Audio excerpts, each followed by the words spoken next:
தொடர் மழை காரணமாக அரசு மற்றும் தனியார் பள்ளிகளுக்கு நாளை விடுமுறை, இன்று விடுமுறை அப்படின்னு டிவியில பிரேக்கிங் நியூஸ்ல ஃபிளாஷ்ல நம்ம அந்த ஸ்க்ரால் பார்க்குறப்போ எவ்வளோ ஹாப்பினஸா இருக்கும், ரைட்? மழை விட்டாலே ஜாலி தான்.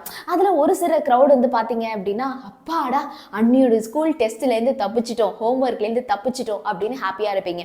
இன்னொரு செட் ஆஃப் க்ரௌட், ஓகே அப்போ இன்னைக்கு ஃபுல் டே லீவ் அப்படின்னா இந்த டேவை எப்படி சூப்பரா படிச்சு ப்ரொடக்டிவா நம்ம பயன்படுத்திக்கலாம், பேக்லாக்ஸ் எல்லாம் கவர் பண்ணலாம், பெண்டிங் போர்ஷன்ஸ் எல்லாம் படிக்கலாம், படிக்காத டெஸ்ட்டுக்கெல்லாம் சூப்பரா படிக்கலாம் அப்படின்னு பிளான் பண்ணுவாங்க. யாரா இருந்தாலுமே சரி. ஸோ இந்த ரெய்னி ஹாலிடேலாம் நம்மளை ஸ்டாப் பண்ண போகுதா ஃப்ரம் ரீச்சிங் ஆர் சக்சஸ்? இதுதான் என்னுடைய கேள்வி. எனக்கு நல்லாவே புரியுதுப்பா, மழை பெஞ்சா யாருக்கு தான் படிக்க தோணும்? சூப்பரா ஒரு காஃபியோ டீயோ மிளகா பஜ்ஜி ஆர் ஏதோ ஒன்று சூடா ஸ்நாக்ஸோட வீட்டில் சூப்பராக சாப்பிட்டோமா, பாட்டு கேட்டோமா, படத்தை பார்த்தோமா, சூப்பராக படுத்து தூங்கினோமா, இதுதான் நமக்கு தோகும். அதே மாதிரி மழை காலத்தில் தான் எவ்வளோ தூங்கினாலும் பத்தவே பத்தாது, இன்னும் தூங்கணும் இன்னும் தூங்கணும்னு தூக்க மூஞ்சியாவே நம்ம எல்லாருமே இருப்போம். புக் எடுத்து வச்சாலும் பயங்கரமா தூக்கம் வரும். ஸோ மழையில படிக்கிறது ஒன்றும் ஈஸி கிடையாது, ஏதோ உங்களுக்கு மட்டும்தான் கஷ்டம் அப்படின்னு நினைக்காதீங்க. டாப்பரா இருந்தாலும் சரி, ரொம்ப ரொம்ப ப்ரொடக்டிவா இருக்கக்கூடிய ஒரு பர்சனுக்குமே மழை சீசன்ல ஒரு டல் டேல வந்து படிக்கிறது, ப்ரொடக்டிவா இருக்கிறது கொஞ்சம் கஷ்டமா தான் இருக்கும். ஆனா உங்களை நீங்களே ஒரு கேள்வி கேட்டுக்கோங்க. இந்த மழை, இடி, புயல், வெயில் இதெல்லாம் நீங்க சக்சஸ் ரீச் பண்றத ஸ்டாப் பண்ண போகுதா?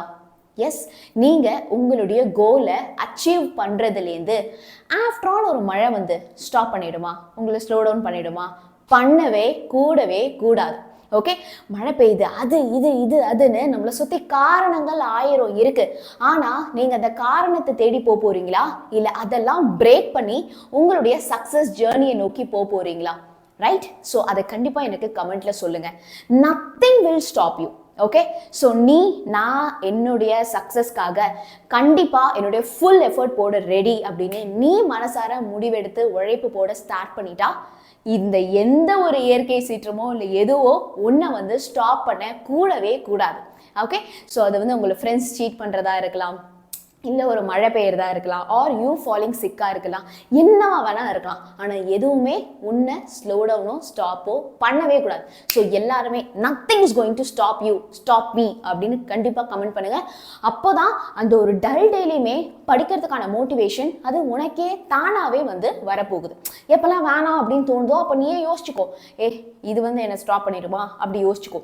சரியா? எஸ். ஸோ இப்போ மழை, ஓகே, லீவு, நல்லா தூங்கு. ஏன்னா அன்னைக்கு தான் நம்ம கொஞ்சம் எக்ஸ்ட்ரா வந்து தூங்க முடியும்.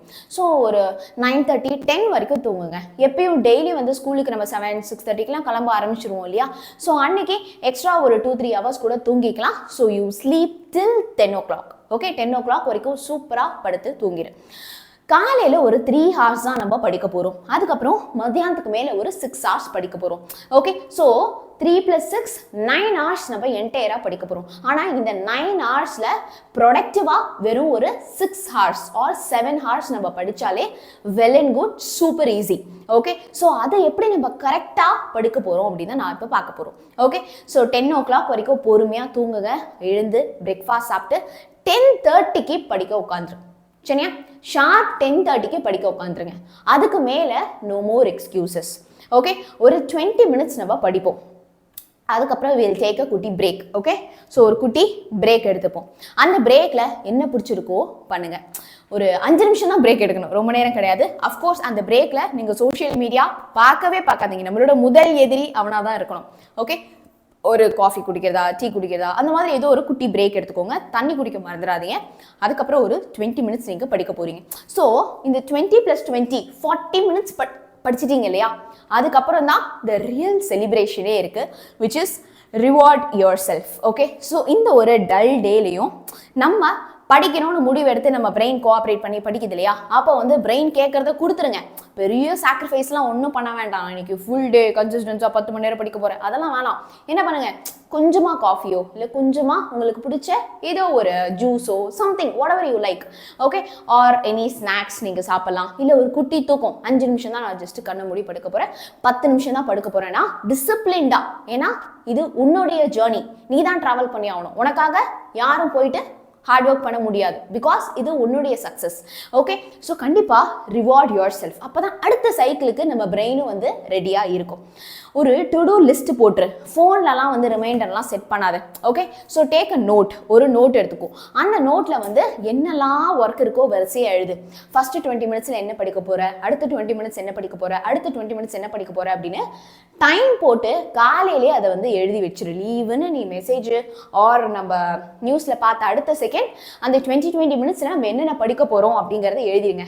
அதை அப்படியே அடிச்சுட்டே வாங்களேன். அதுவே ஒரு சாட்டிஸ்ஃபேக்ஷனாக இருக்கும். ஓகே, நம்ம முடிச்சிட்டோம், கரெக்டாக முடிச்சிட்டோம் அப்படின்னு. எப்பயுமே கொஞ்சம் ஒரு எக்ஸ்ட்ரா டைம் வச்சுக்கோ.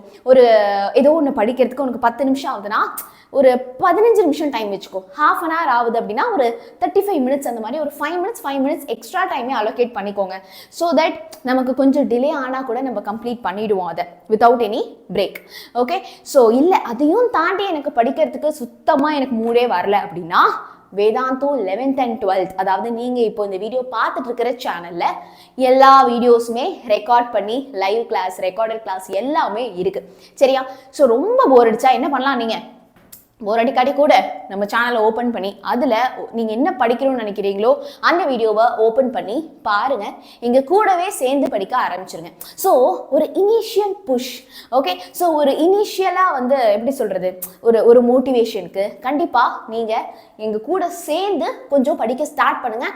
ஸோ தட் ஓகே, நம்ம ஒரு 20 மினிட்ஸ் அந்த வீடியோ கூட சேர்ந்து படிச்சிட்டோம், ஒரு 20 மினிட்ஸ் நம்ம அதை ரீகால் பண்ணிடலாம் அப்படின்னு உனக்கு அந்த டைம் லிமிட் கரெக்டாக இருக்கும். Okay, book back questions, important questions, problems எல்லாமே ரெக்கார்ட் பண்ணி வீடியோஸாக இருக்கு.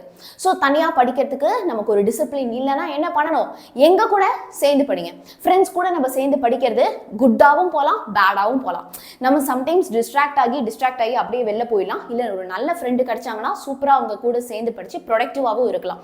ஸோ நம்ம வேதாந்து சேனல் ஒரு நல்ல ஃப்ரெண்டாக உங்களுக்கு எப்பயுமே இருக்கும். ஸோ கரெக்டாக அந்தந்த டைமுக்கு நான் இந்த வீடியோ பார்க்க போகிறேன், அடுத்த நேரம் இந்த வீடியோ பார்க்க போகிறேன் அப்படின்னு உன்னுடைய டேவை, உன்னுடைய அந்த ரெய்னி டேவை சூப்பராக பிளான் பண்ணிக்கோ. By the end of the day okay, நம்மளால் முடியவே முடியாதுன்னு நினச்ச ஒரு விஷயத்த நம்ம ஜெயிச்சு காத்திட்டோம், சாதிச்சு காட்டிட்டோம் அப்படின்னு உனக்கே ஒரு சென்ஸ் ஆஃப் சாட்டிஸ்ஃபேக்ஷன் வந்து வரும். ஸோ இந்த வீடியோ உங்களுக்கு ரொம்ப யூஸ்ஃபுல்லாக இருக்கும் அப்படின்னு நான் நம்புகிறேன். All the very best. Tata.